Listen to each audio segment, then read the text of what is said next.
Funding for this video is brought to you by viewers like you. Thank you.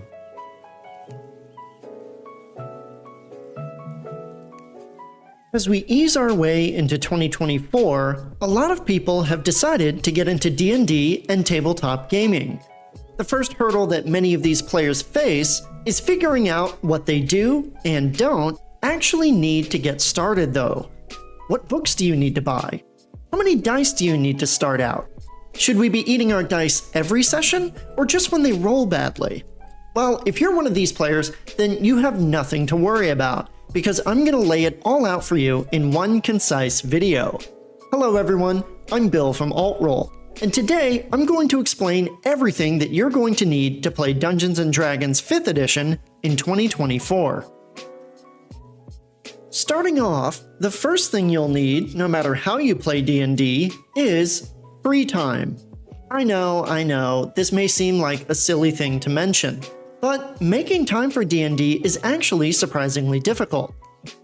If you're just getting into tabletop gaming or D&D for the first time, you should know that it is a moderately time-consuming hobby.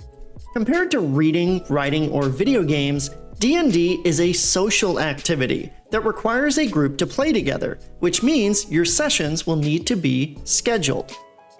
I see a lot of people mistakenly assume that getting into a D&D game is like pressing quick match on a video game, and that you can just get into a pickup game in like an hour. While there can be specific instances where people will get impromptu games together, the majority of players prefer to plan out their sessions or campaigns well in advance, thus requiring all the players at the table to schedule time for the game. As part of scheduling, you need to make sure that you have enough free time to prepare for and play D&D. On average, most sessions last anywhere from 3 to 4 hours, but this can vary based on personal preference. Some people can only commit to 2 hours for a specific session, whereas other people might be able to play D&D for 8 hours straight. As a player getting into D&D, you'll need to figure out when you can be free to play, and then try to find other people who have a similar availability to yours. In that same vein, I also recommend trying to find other players in or near your local time zone, in order to make this scheduling way easier on everyone. In one of my first games as a dungeon master, I started running a short campaign where the majority of my players were based in North America, like me. Sure, some of us were on the East Coast while others were on the West, but a couple hours difference between us was mostly doable. However, we had one player join who was located in Germany. While this player was a great addition to the game and we loved having them, our scheduled time meant that they had to be up at 3 in the morning in order to attend our sessions. It got to the point where we would watch the sun rise behind their webcam, which helped us know if our session was going too long. While that player was willing to do this and they said that it didn't really bother them, it did eventually wear down on their ability to stay involved in what everyone else was doing, which wasn't really fun for anyone at the table because we all wanted them to be more involved. If we had made sure to get that scheduling figured out before adding that player to the group, that problem wouldn't have happened. Overall, when it comes to scheduling time for D&D, if you're really having trouble finding a game, remember, the more flexible you can be with your schedule, the higher your chances of finding a game. Once you've made time for D&D, you'll need to find people to play with. As a new player getting into D&D, finding people to play with can be one of the hardest parts to do. If you're lucky enough to have a group of close friends who all want to play D&D together, I'm extremely jealous of you right now. However, that does make it pretty simple for you. You can just get together with that group of people. However, if, like me and many others who started out, you had to find other players who you don't know, there's a couple places you can go to find groups. Firstly, if you're still in school, you can always look for a gaming group or club there to find people who might want to get together after class and play D&D. You might also want to check out any local gaming stores in your community, which can have boards up where groups can post adverts for players or dungeon masters. If you're explicitly looking to play online, however, One of the best places I can recommend to find people who are friendly to new players would, of course, be the Alt-Roll Discord. Alt-Roll is an entire community set up to help new players learn and play D&D together, so newer players can group up there and find dungeon masters who want to run some sessions for people who might still be learning the ropes. On top of Alt-Roll, there's plenty of other looking for group forums. One of the biggest forums to find players would be RLFG over on Reddit, but you can find many Facebook groups, Discord servers, and smaller subreddits where you can post adverts for yourself or apply for public games that people put up there. The one thing to remember when you are looking for a group to play with is that searching for a good group is going to take a lot of time and a lot of effort, and results may vary. I've seen some people find a group in 2 days, whereas other people it's taken them up to 2 weeks to find a good group to play with. Whatever happens though, keep trying. If you really want to play D&D, don't give up, even if you're having trouble, because there's always going to be new people getting into the game looking to play.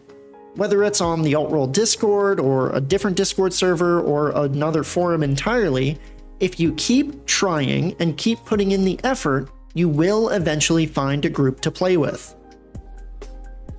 Now that we've figured out the days and times that we can play, and we've found some people to play with, we'll need a location to get together.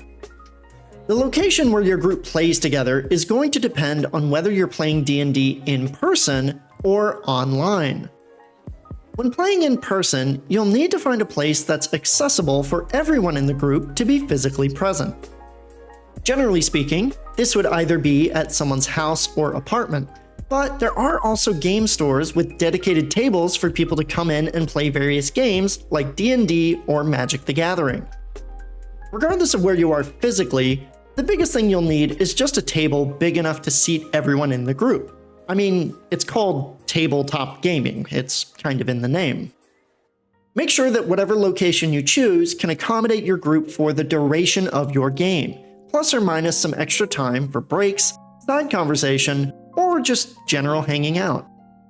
When playing online, on the other hand, you won't be restricted to any specific location, instead relying on digital tools like Discord or virtual tabletops to connect with your party wherever they might be. For digital play, groups can use voice tools like Discord or TeamSpeak to communicate, as well as virtual tabletops like Roll20 or Foundry to run their games. I know personally, I tend to use Discord for voice and text chat during roleplay, and then I switch over to Roll20 whenever combat breaks out. Many of these tools will be free or freemium, meaning that the base tool is going to be free, but you can pay for more stuff later. When you're just starting out digitally, you're going to want to look for games that will be using these free tools first. Some common examples that I like to recommend to new players are Roll20, Foundry VTT, Owlbear Rodeo, and Above VTT. I should note that D&DBeyond is currently developing their own virtual tabletop as well, but that likely won't be out for another year at the very least. Now, the specific virtual tabletop that you use for a game is going to largely depend on the Dungeon Master, but once you know what you're going to be using for your game, you'll want to make sure you understand the basics of how it works and how to use it to play D&D. Overall, whether you're in person or online, make sure to set up a location that allows for everyone in your group to be able to contribute to the gameplay and have fun together. Now that we have the time to play D&D, a group to play with, and a place to get together, let's dive into the next major hurdle for new players: the books.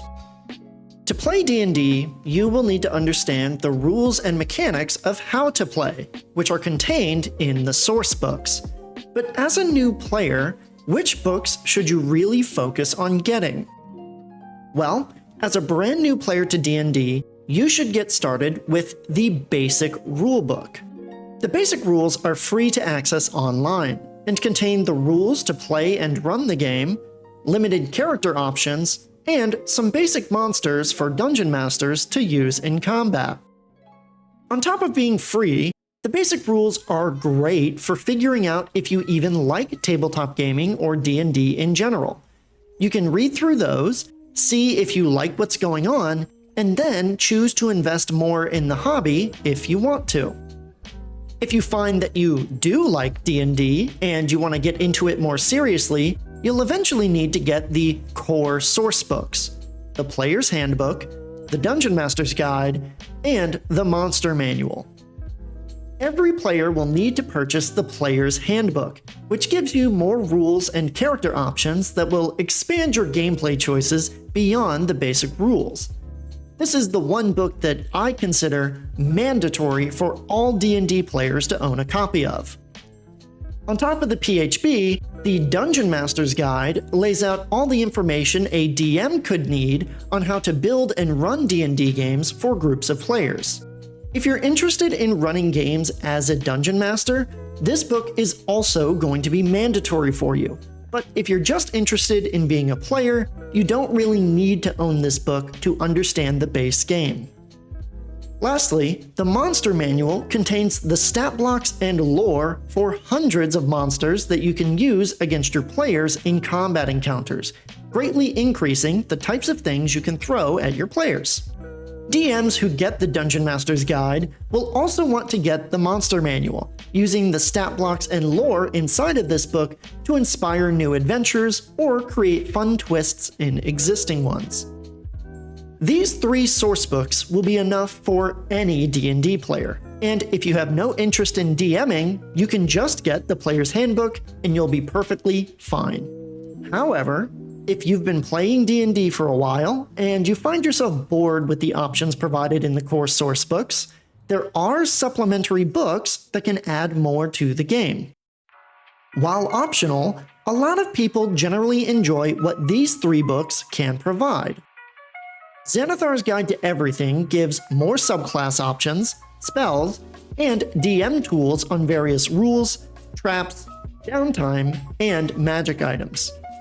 Tasha's Cauldron of Everything grants the Artificer class, adds more subclasses for all classes, lists optional class features if you don't like the default ones, clarifies some spells and magic items, and adds DM tools on Session Zeros, sidekicks, natural hazards, and puzzles. Monsters of the Multiverse grants more expanded race options for characters, as well as a wider bestiary of monsters for Dungeon Masters.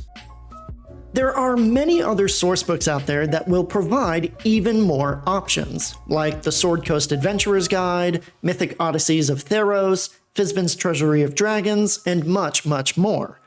But the Player's Handbook, Dungeon Master's Guide, Monster Manual, Xanathar's Guide to Everything, Tasha's Cauldron of Everything, and Monsters of the Multiverse are the main source books that grant the most amount of options in the least amount of purchases.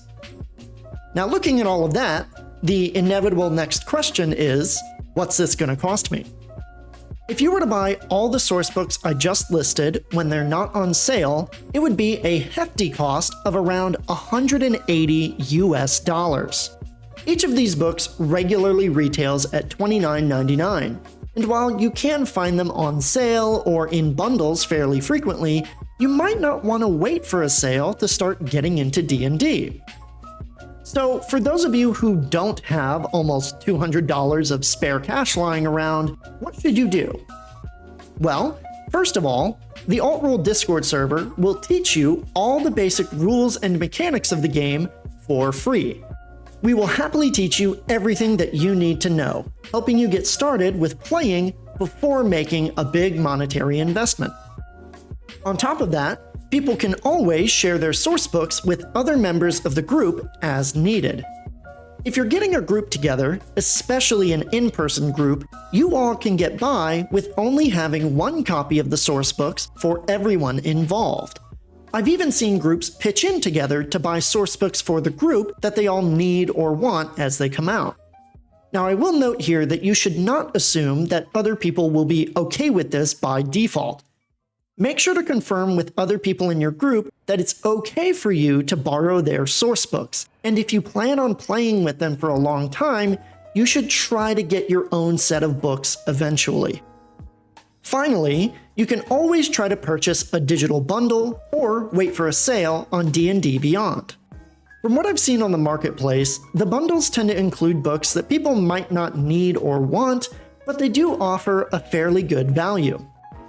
On top of that, sales are actually semi-frequent online and can save you anywhere from $5 to $15 per book. All in all though, the 5th edition Player's Handbook is the best starting point for someone who's serious about getting into D&D. The rest of the source books can be bought later as you get more invested into D&D as a hobby. Just make sure to purchase your source books from reputable sources such as D&DBeyond or your local game store, and please shop responsibly.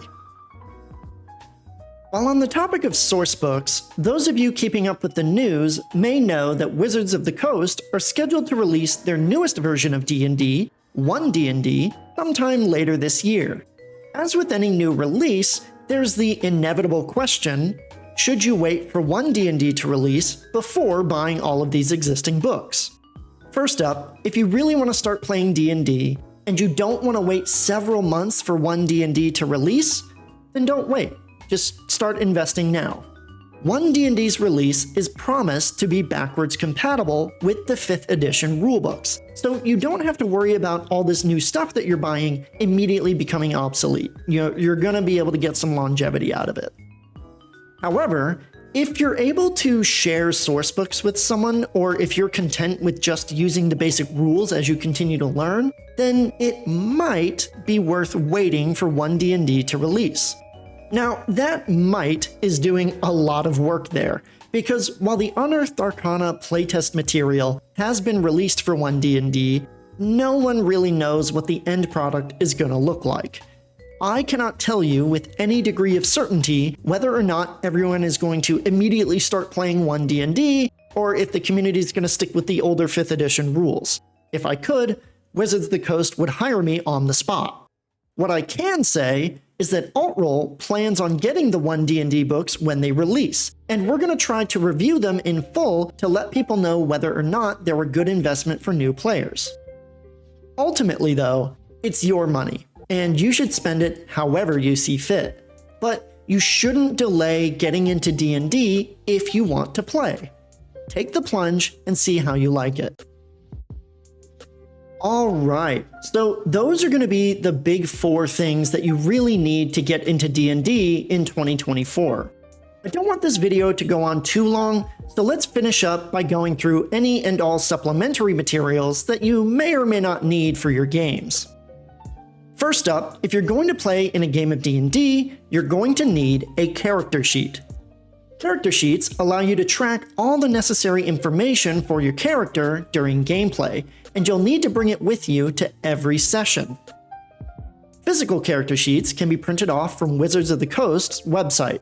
They're also included in the D&D Starter Set and Essentials Kit, if you purchase those physical bundles. For online play, you can use fillable PDFs from the same Wizards website, D&DBeyond's Character Creator, or character creators on the specific virtual tabletop that you're using to play the game. Now, I will link these resources down in the description, but we do also have these listed in our server guide over on the Alt-Roll Discord. Next up are everyone's favorite mid-game snack, dice. Dice are going to be integral to most tabletop games, and D&D is no exception to this. You're going to be rolling a lot of dice when you play D&D, but which ones do you really need? When it comes to dice, you'll need at least 1d20, 1d12, 1d10, 1d8, 1d6, and 1d4. While the D100 may be included in some sets, the only people who really need those would be Dungeon Masters, as they're almost exclusively used for rolling on random tables. I think in my over 2 years of playing D&D, I've used a D100 like once during gameplay, so you can really get by with not having one if you don't have one in the set you're looking at. Speaking of sets to look at, what dice you use or get will depend on whether you're playing in person or online. For physical dice, you really don't need to break the bank with what you buy. you can find simple resin dice sets for $15 on Etsy or Amazon, or sometimes even less. If you're playing online, however, you might not even need to spend that much. Most virtual tabletops will come with an integrated dice roller, but there are also Discord bots that allow you to roll dice in text channels, as well as a basic dice roller on Google. You should be warned though. Starting a dice collection has brought financial ruin to many a D&D player. Once you purchase your first set, it's a slippery slope to buying hundreds more. Son, you know once you start, there's no going back. I know. This means total commitment. Once you begin the path, there is no leaving the path. Are you sure you're ready for that? I mean, really ready? I guess so. Neat. We'll start tomorrow. Now, despite everything else we've gone through here, one of the most important things a player can bring to their D&D session is a way to take notes. It is important for players and DMs to take notes during gameplay, so that everyone can keep track of what's going on. These notes can track NPC names, locations, important quest information, and much more. How you take notes is entirely up to you though. In person or online, you can use a physical notebook, loose leaf paper, a Google Doc, note-taking software like Obsidian, or even an integrated notes page in the virtual tabletop. However you choose to take notes, just know that it's a very important part of the game that many players will need in order to stay involved. So long as you have some way to take them, then you're prepared to play D&D. With that, we've gone through everything that you will need to get started with D&D in 2024. It can certainly feel like a lot of stuff when you're first starting out. I know when I was first getting started, I had no clue what anything was, what to buy, where to go, where to buy them.